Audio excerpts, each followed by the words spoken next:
All right, guys, are we ready for the first ever mock draft of the Hold My Helmet Football Podcast? Welcome to Hold My Helmet. I'm your host, Will Reichling. We are going to get into the 2024 NFL Draft. I'm going to do my first ever mock draft. I'm going to get into the top 13 picks because right when you get to 11, 12, 13, you got Minnesota, Denver, and then the Las Vegas Raiders. So those are three teams that could definitely take a quarterback. We have news, Zach Wilson getting traded to the Broncos, so we'll get into that a little bit. Keep liking, subscribing, and sharing. Thank you guys for everything, and let's do it.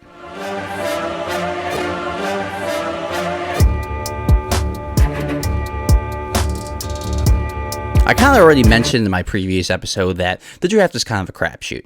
You know, you really never know what you're going to get. Unless you like the number one pick, Caleb Williams. We'll get into that. So Caleb Williams is going to be the number one pick in this mock draft. I think everyone knows that. It's universal. Caleb Williams is the number one pick.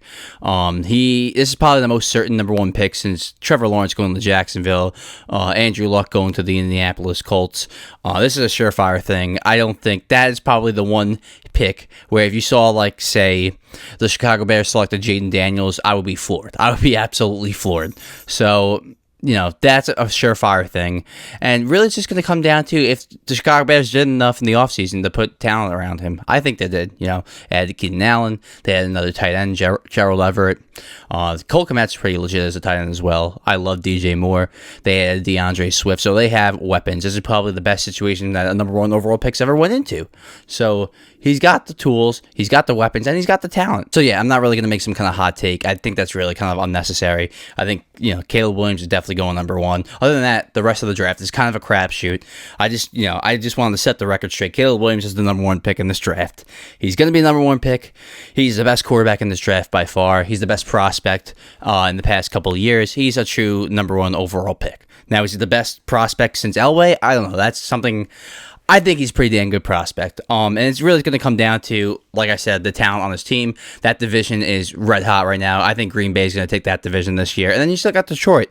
That was, a few quarters away from making a Super Bowl. So it's going to be tough for Chicago. But if they can fight for a wild card spot, I would say that's a huge success. 9 wins. I know they won 7 last year with Justin Fields, but they kind of revamped this roster, and they have the number 9 pick, which we'll also get into later in this video. But number 1, Caleb Williams. It's all really going to come down to, the question isn't who the Chicago Bears are going to pick with number 1 overall pick. It's what they're going to make with that number 1 overall pick. This is not a question of is Caleb Williams going to the Bears anymore. This is a question of what is Caleb Williams going to do with this roster. Can he maybe make a playoff push? Can he be Rookie of the Year? Can he be a top 10 quarterback? That's all going to be that's all yet to be seen.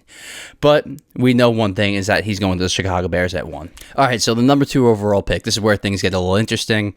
I had Drake Maye there for a while. If you watch my last video of my top 6 quarterbacks, I had Drake Maye number 2 in front of Jayden Daniels. I just saw more positive on film with Drake Maye than I saw with Jayden Daniels. Even though I saw more negative too, I just saw way more wow with the arm talent. His size, he's bigger, stronger. I see it really leaning towards the Commanders taking Jayden Daniels. Now, there was a story that came out that apparently Jayden Daniels is unhappy with the Commanders pre-draft process. He's unhappy with the Commanders themselves.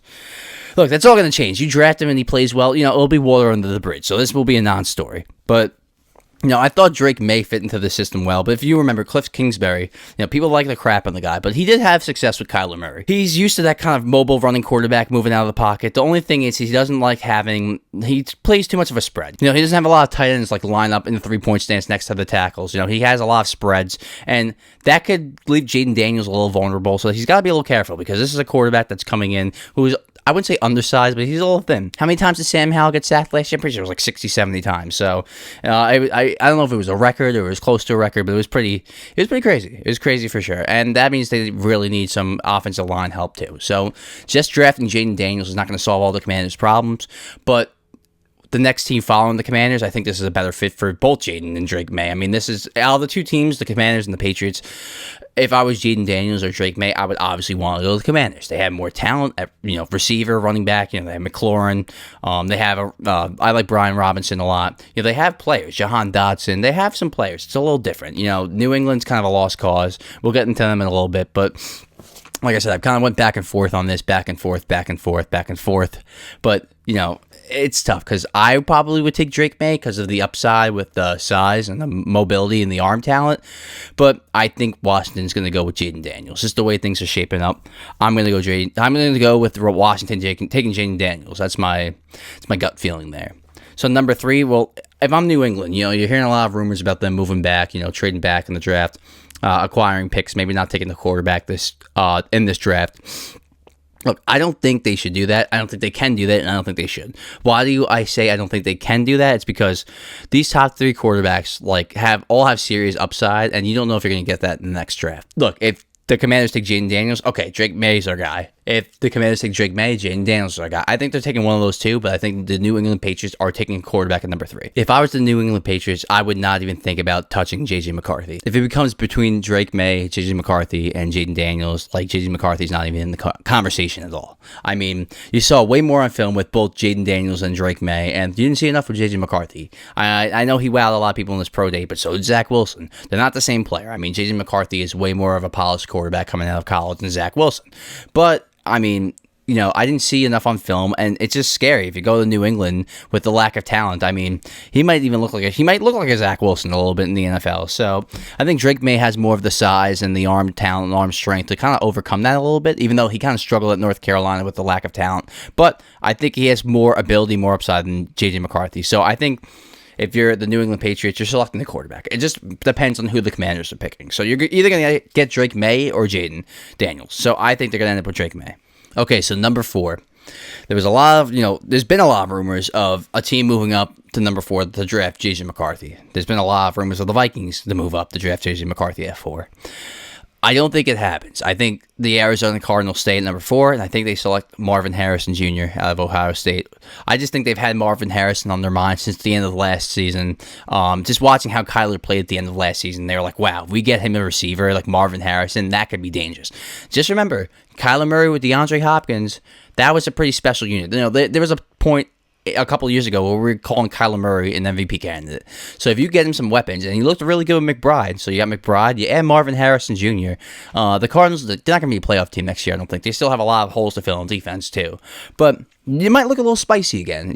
I think Arizona felt a lot better towards the end of last season once Kyler Murray came back and they saw the way he was playing, that he still looked really good with off that ACL. So, I mean, you get Kyler Murray, top receiver, it's going to probably look a lot like it did when they had Hopkins. And, Marvin Harrison doesn't really have a flaw. So, I think Arizona's had their mind on Marvin Harrison since the season ended.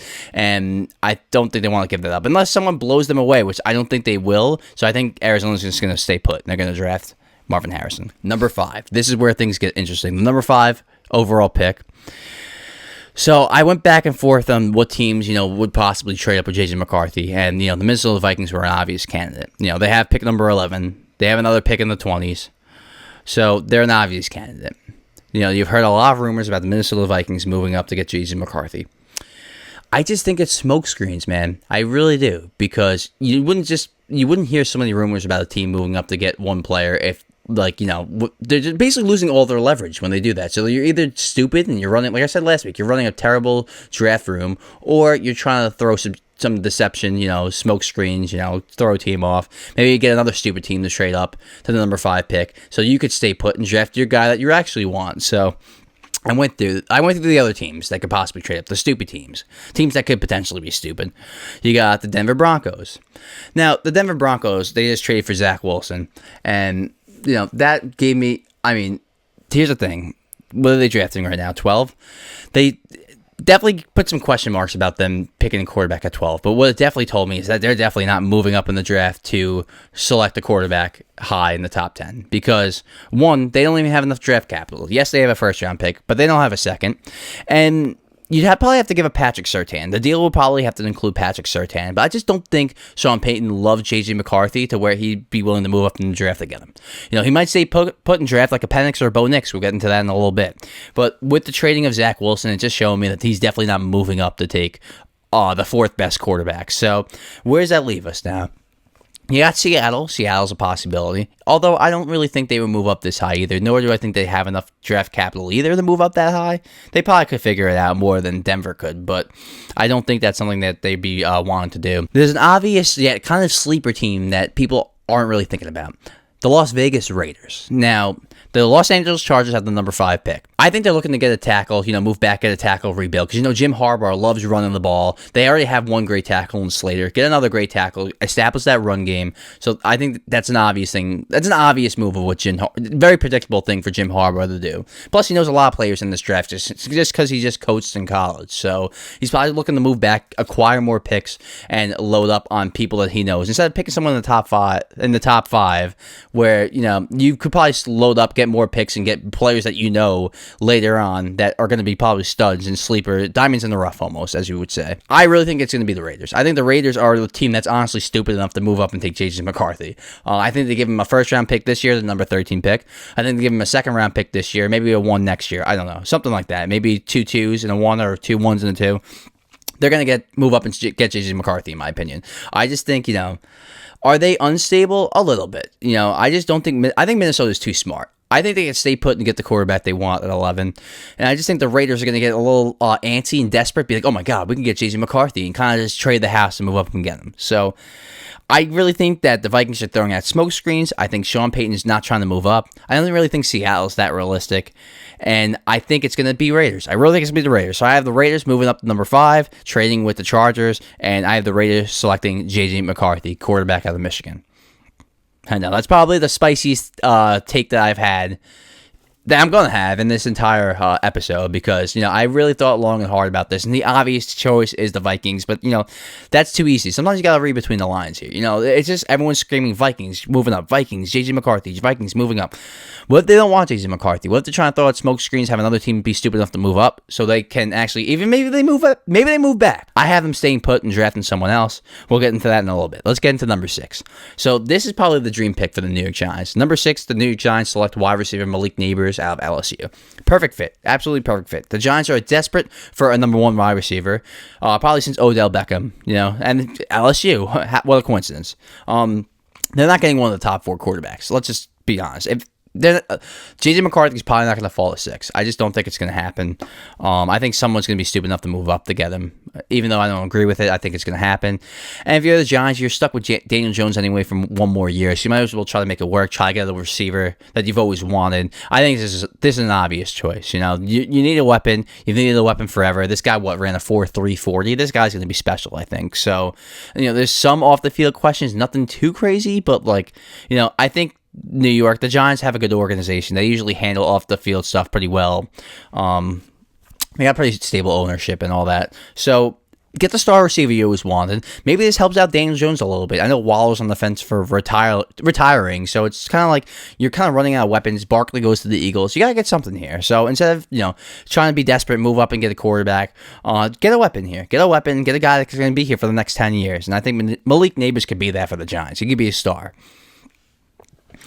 So I think at number 7, this is probably the most obvious pick other than Caleb Williams at number 1. I got the Tennessee Titans selecting tackle Joe Alt out of Notre Dame. They need to get a tackle. They need a tackle to protect Will Levis. We don't know how good Will Levis actually is, but what we do know is if he's going to be any good, he needs some protection. He needs some protection. He needs some weapons. They got Calvin Ridley, Tony Pollard, who's a good change of pace back. And now I think they're going to get Joe Alt, which is the obvious pick for them. They need to improve that offensive line. And Will Levis showed he has some talent last year, but he didn't really show enough of it. It was a typical rookie season. He had some flashes. He had some down moments. So now you bring in some weapons. You get him an offensive line. You're going to see what he could do. This is kind of a make or break year for Will Levis. You're getting the opportunity to be the guy. So now you got to make the most of it. And number 8, the Atlanta Falcons. Look, defensive head coach. I think this is going to be the first defensive pick off the board. So I think they get edge rusher Dallas Turner from Alabama. Their defense started to really come on last season. A.J. Terrell, Jesse Bates III. They had a really good secondary, but they just need to develop a little bit more of a consistent and better pass rush. So they haven't really had a pass rusher since John Abraham. I'm pretty sure. They had a couple people here and there, Grady Jarrett. So they had some edge. They haven't had an elite one in a long, long time. So you get the best edge rusher here. It's the obvious choice. You have weapons in offense. You have Drake London, Kyle Pitts, Bijan Robinson. You bring in Kirk Cousins. Shore up the defense a little bit. You got a defensive head coach. Get them some guys in that defense. I think they had a top 10 defense last year. They really came on the Falcons. It was very underrated. You didn't really hear a lot about it, but they had a very, very good defense last year. And now they add to that. They select Dallas Turner. Number 9, this is really tough because the Chicago Bears, I'm sure Matt Eberflus wants a defensive guy.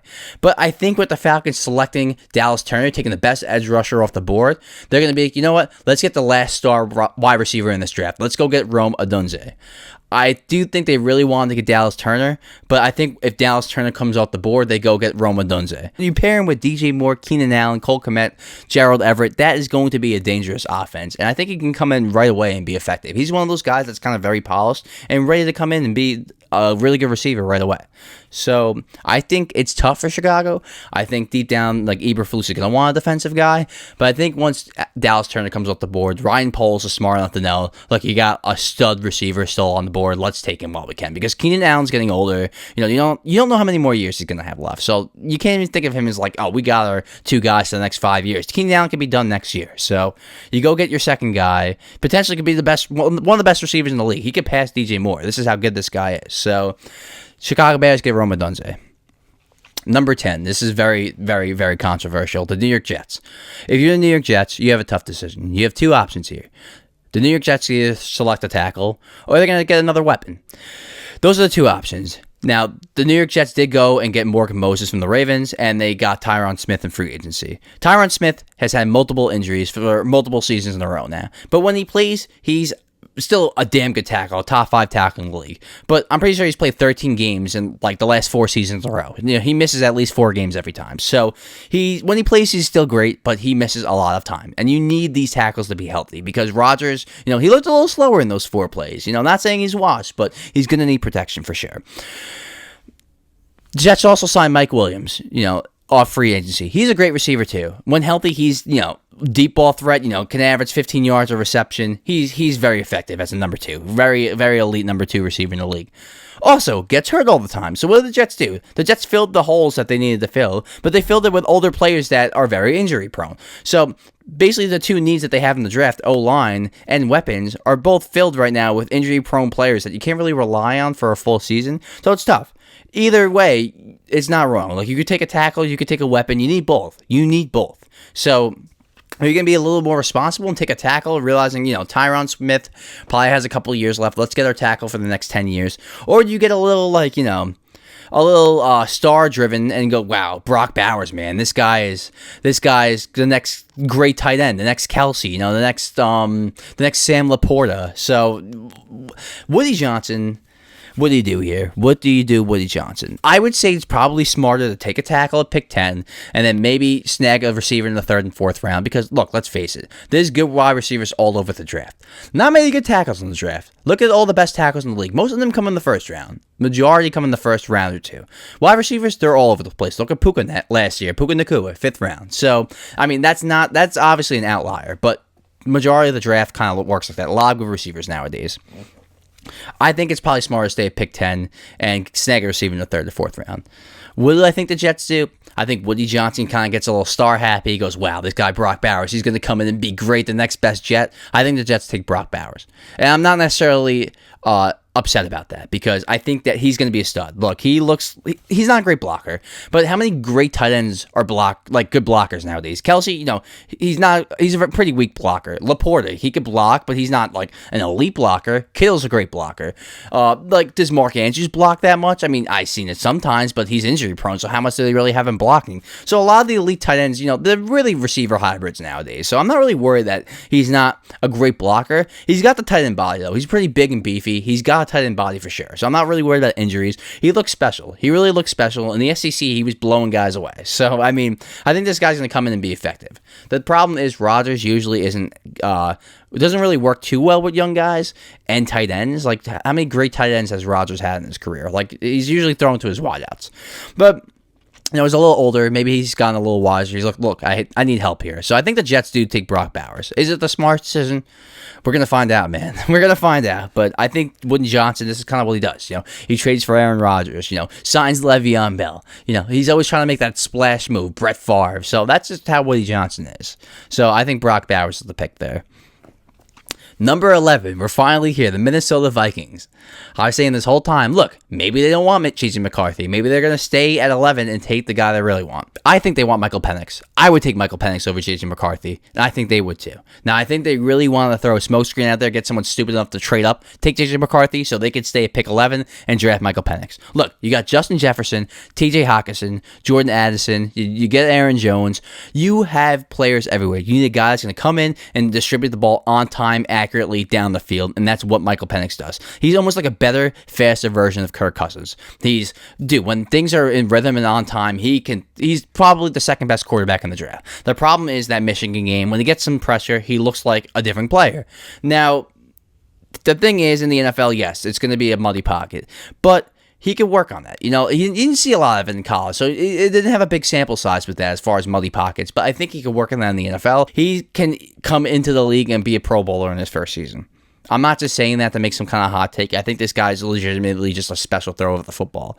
I think he's the second best thrower of the football in the draft as far as on time, rhythm, hitting receivers with anticipation, layering his throws between defenders, in between the linebacker and the safety. He's just special at everything when things are on time. And with Justin Jefferson and Jordan Addison and Hawk, things are going to be on time a lot, and these guys are going to be running wide open. So you need a guy to get him the ball. And I think they prefer Penix over McCarthy because Penix can come in tomorrow and get them to the playoffs. So and you know what? Yeah, he's a little older, but he's going to be 24 when the season starts. You get him for 10 years, he's going to be 34. It's not like he's going to be 40 in 10 years. He's Brandon Whedon, 28 coming out of the draft. He's 24. He's good right away. Who cares? Now, the injuries do concern me, but he's been healthy 2 seasons in a row. So I think teams are a little less concerned with that than they were previously. I just think Michael Penix is the perfect fit for Minnesota. I've been saying this the entire offseason. I think Michael Penix is going to Minnesota. I think it's a match made in heaven. I think they like J.J. McCarthy, but I think it was smoke screens to really get Michael Penix because I think they were scared maybe a little bit that Michael Penix might not be there or someone might trade ahead of them, so they were just trying to completely throw smoke screens. I hear a lot of controversy with Michael Penix. Some people say he's the second best quarterback in the draft. Some people say he's the 7th behind Rattler, which I think is stupid.